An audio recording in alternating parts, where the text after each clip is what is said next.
Well, Darrell, we didn't get a chance to chat after Saturday. It was it's a bit of maybe a bit of the season so far. Some really good stuff and some stuff that you need to work on. Yeah, I said to my group after the game, it's difficult to win football matches. Listen, could we have seen the game out a lot better in the second half? Yes. Should we have done? Yes. Was there a lot of areas we need to improve on? Of course there is, but also the fact of the matter is about winning games of football. I've always said it ever since I've been managing, and we got over the line because we put our bodies on the line. Keeper's made one good save, a little bit of luck, which, to be honest with you, we haven't had this season anyway. So, listen, it's hard to win football games, so I was pleased to get over the line and another 3 points in the bag. And frankly, it doesn't matter what level you're playing at. No team's going to play well all season, so getting that ability to grind results out is such a key to getting where you want to go. Yeah, and it's key to staying. I talk about it to my players a lot. It's about staying in moments in games. Controlling that emotion, controlling that when, Barrow do get the goal. We don't defend the cross very well in that particular moment.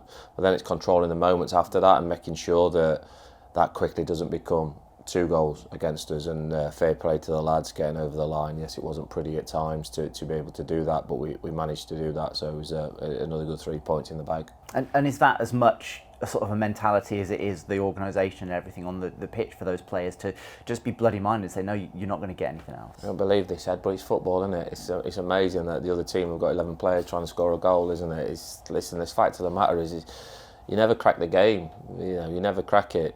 There's managers here clubs spent 500 million and they're still rubbish. So you never crack it. There's always stuff you've got to work on, but you're also understanding that the opposition sometimes deserve credit for getting back in the game. And on Saturday, Barrow asked us a lot of questions second half, and I thought when they did score, we came back again. To be honest, the keeper's pulled off a great save. Casper's missed from 4 yards. His finishing's not up with the best of him, but in general, we was pleased to get another win and another win in front of our own fans, because it's important to try and build momentum and keep that momentum. You've obviously got plenty of experience of League One and League Two.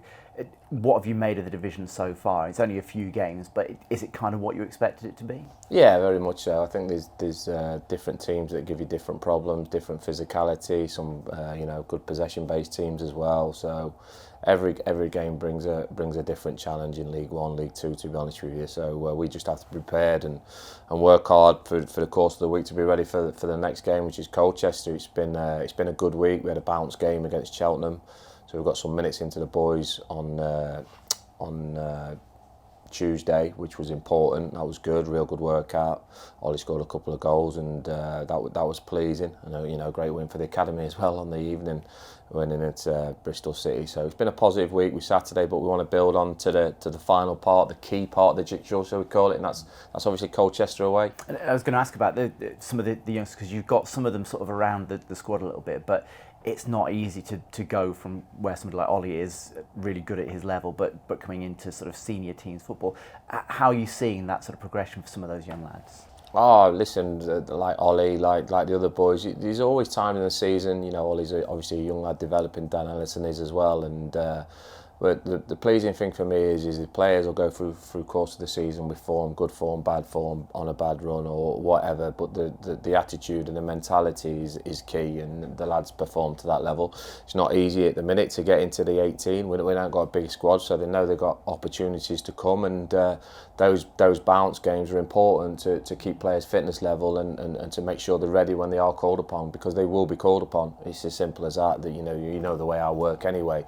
So players have to be ready at every given moment. We'll have another bounce game in another couple of weeks, to be honest with you, as well. So we just keep making sure that the lads that aren't getting the regular minutes, shall we say, on a Saturday, ticking over nicely.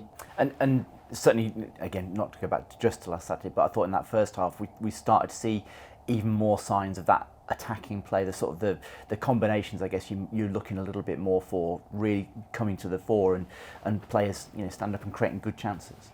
Yeah, listen, players get more connected the more they play together. The pleasing thing about this group is it adapted well to different formational changes in course of matches, in the course of games. We've played a few formations now, and we're coming out picking up results. So really much credit to the lads for that, and my coaching staff and myself, who work really hard to make sure the game plans, as best as it possibly can be, ready for the players to be prepared to go and perform that. But they're the ones that deserve the credit, because they're the ones that have to go out there and perform. What are you expecting from Colchester come Saturday? Listen, I've got a lot of respect for Danny Cowley. He's a fantastic manager. I know he's disappointed with his team's performance on Saturday. I'm expecting a hell of a reaction from them. We have to make sure, while we're being respectful for that, but also understanding they're a little bit wounded. So we have to make sure that we have the right frame of mind, the right mentality to approach this game to try and continue our form. Colchester is always a tough place to go. Over the years it has been for myself as well. So we'll go there, we're prepared well. We'll get another obviously good session into the lads this morning, and hopefully we can put on a decent performance.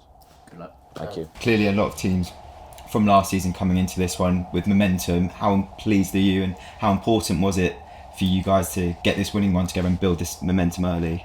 I said it last week, momentum is important in football. I think it builds confidence, it builds an happier environment, obviously, if you're winning games, but also is you can't, and like me personally, and the way I try and program my players is you can't, doesn't matter, does it? Like the past only matters if it affects the present, and it's not going to. Saturday, 3, none of it counts. So that's the beauty of football, elite football, at any football level. To be honest with you, the clock resets, and 3 o'clock don't matter if you've won the last 4, does it? No one's interested. It's about how you perform here and now, and that's why I'm pretty consistent. Is you'll never crack football. You'll never be able to go, oh well, we've cracked it. You just got to keep continuously trying to keep yourself level-headed and just working towards that next game. And at 3 o'clock, that's where we've got to show it again. My biggest thing is for me is consistency of performance, because if you get consistent performance, the results then come. And I think, over the years, this is why teams don't go and win 15 on the bat unless you're a really good team or spent millions, is that you can't think that the game owes you anything. You've got to be right at it every time, and different challenges come through the course of that game, and it'll be exactly the same Saturday against Colchester. We've seen a lot of leadership on the pitch so far. I just wonder, how frequently do you speak to your leadership group, and how do you feel that's gone over the first couple of months? Yeah, the pleasing thing for me is that the leadership group is that I don't need to get involved too much. There's trouble if I do. Does that make sense? So that's why a leadership group in the change rooms is important, that they manage the structure of that, the discipline in there, and there's been no problems whatsoever. And if there is, and I need to get involved, that's when the leadership group will be coming to me. My leaders will come to me, but I can't foresee any problems. The lads are training hard. It's a small, compact group. We're probably one of the smallest squads in the division, if I'm honest with you, which is good. It makes it a little bit more togetherness. Players understand that we're all part of it. We're all trying to achieve that goal. And some players are going to play one week, some players aren't going to play another week. And getting that togetherness helps with a smaller squad.